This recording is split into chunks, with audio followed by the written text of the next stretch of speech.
Halo, assalamualaikum semuanya. Selamat datang di YouTube channel aku. Dan hari ini aku mau bahas tentang sinking fund. Kalau ada dari teman-teman yang udah tahu sinking fund atau yang udah menjalankan sinking fund, aku mau tanya sesuatu. Apakah sinking fund-nya berjalan dengan lancar atau malah nggak terrealisasikan? Dan untuk teman-teman yang baru bergabung di channel aku ucapkan terima kasih banyak karena udah klik video ini. Dan jika teman-teman merasa bahwa video ini bermanfaat untuk teman-teman, silahkan like atau komen juga boleh. Aku mau bikin video apa untuk selanjutnya. Di sini aku mau menjelaskan sedikit tentang sinking fund itu seperti apa. Dan sinking fund itu digunakan seperti apa? Perbedaannya dengan dana darurat itu apa? Kalau kita bicara tentang sinking fund ini adalah salah satu perencanaan keuangan yang tidak boleh ditinggalkan. Nah, seringkali sinking fund ini disamakan dengan dana darurat. Padahal keduanya adalah dua hal yang berbeda. Secara pengertian, sinking fund ini merupakan dana yang disiapkan untuk kebutuhan tertentu yang di masa mendatang itu yang udah diprediksi. Contohnya kayak premi asuransi atau untuk biaya sekolah gitu. Nah, bedanya apa sih sinking fund ini dengan dana darurat? Kan secara mereka itu adalah dua perencanaan keuangan yang sama-sama digunakan untuk perencanaan keuangan yang dimana nanti dipergunakan di masa yang mendatang.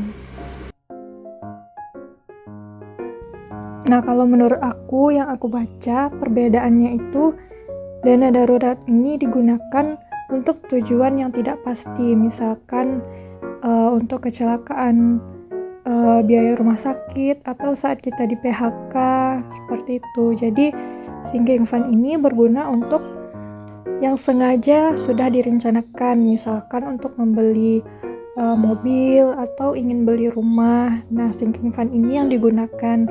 Jadi jangan sampai salah untuk menggunakan perencanaan keuangan gitu.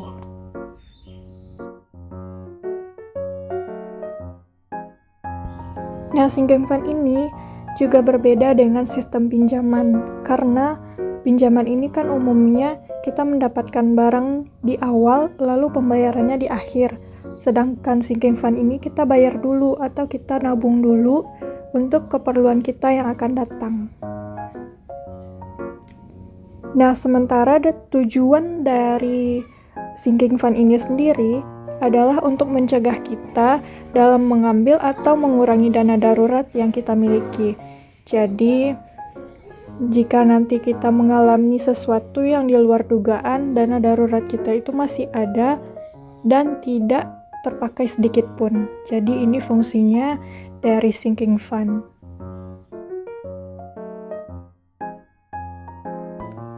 Nah, dari sini teman-teman udah paham kan perbedaan sinking fund itu dengan dana darurat? Atau ada dari teman-teman yang udah melakukan atau memiliki sinking fund dan dana darurat secara terpisah?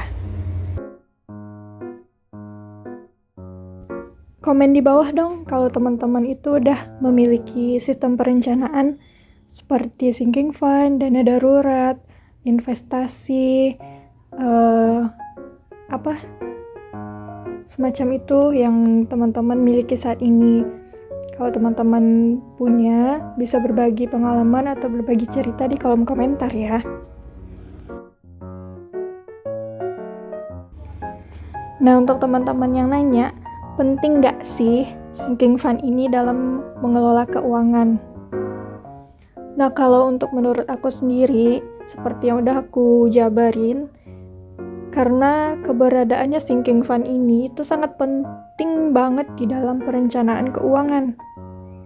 Ya, aku bilang penting itu kenapa? Karena sinking fund ini misalkan kalau teman-teman mau beli gamis gitu kan, kalau mau beli peralatan rumah tangga, itu harus nabung dulu. Jangan ambil dari dana darurat atau dari tabungan. Jadi kita itu nggak ganggu tabungan sama dana darurat untuk membeli keinginan kita.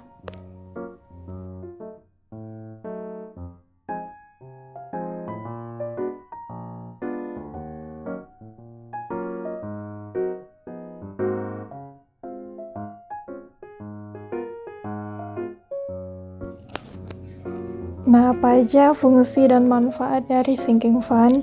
Kalau menurut aku sendiri lebih ke menciptakan keuangan kita lebih sehat dari sebelum kita memiliki sinking fund. Karena membantu kita agar keuangan tetap sehat. Misalkan kita ingin membeli gamis, jadi harus nabung dulu, nggak ganggu ke dana darurat atau dana tabungan. Apalagi dana investasi. Nah, yang kedua, itu kita mengurangi hutang. Karena batas maksimal dari hutang yang kita miliki oleh seseorang itu kan 30% dari penghasilan ya. Nah, hutang ini pun digunakan untuk keperluan yang sifatnya itu mendesak banget. Jadi kalau ada sinking fund, itu bisa teratasi. Kita bisa meminimalisir hutang, karena di dalam hidup semoga aja nggak ada hutang dan nggak ada cicilan.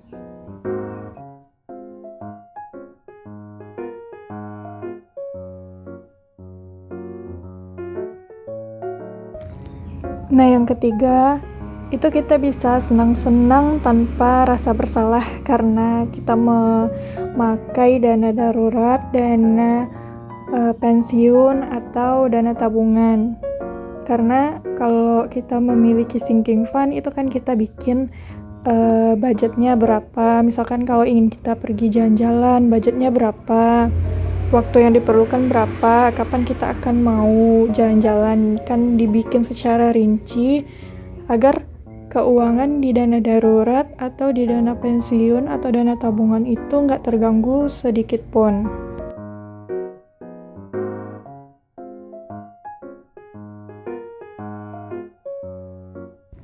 Ribet nggak sih bikin sinking fund? Kalau menurut aku sih nggak ribet, cuman itu nanti disesuaikan dengan pendapatan kita masing-masing. Kita maunya sinking fund ini berjalan sesuai dengan kemampuan kita atau enggak.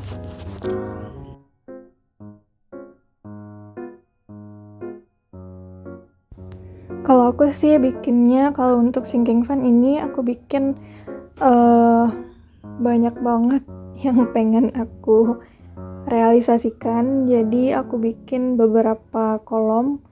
Itu aku ingin beli rumah, beli mobil, beli logam mulia. Terus aku pengen haji atau umroh nanti insyaallah. Terus aku juga kepengen jalan-jalan. Jadi aku bikin secara terperinci budgetnya berapa, aku butuhkan berapa. Terus aku bikin target aku dalam waktu berapa tahun aku bisa ngumpulin keuangan yang aku ingin capai. Nah, jadi sinking fund ini aku bikinnya happy-happy aja. Berapa aku bisa, berapa aku sanggupnya nabung, ya ditabung gitu.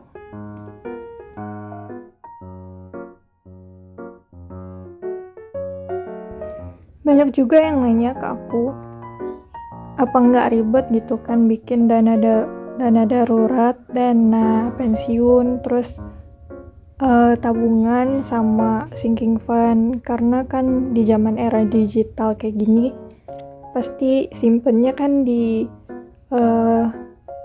di rekening ya. Kalau aku pribadi sih aku lebih suka nyatat keuangan aku dan aku simpan di binder atau dompet pintar. Nah, nanti di video selanjutnya aku mau bikin gajian aku di bulan Februari. Jadi nanti rinciannya aku bakal tulis di buku aku. Jadi nanti teman-teman bisa lihat aku bikin kayak gimana, agar teman-teman itu ngerti dan paham aku nyatatnya di mana dan aku simpannya di mana. Karena aku mengurangi pemakaian rekening bank Sebab karena tiap bulan itu kan kena biaya admin ya. Sayang 5.000 bisa dibikin sinking fund.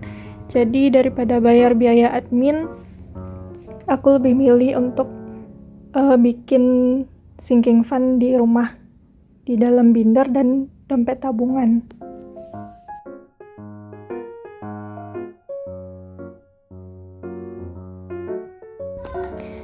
Nah, caranya gimana sih mau ngumpulin sinking fund? Caranya gampang banget.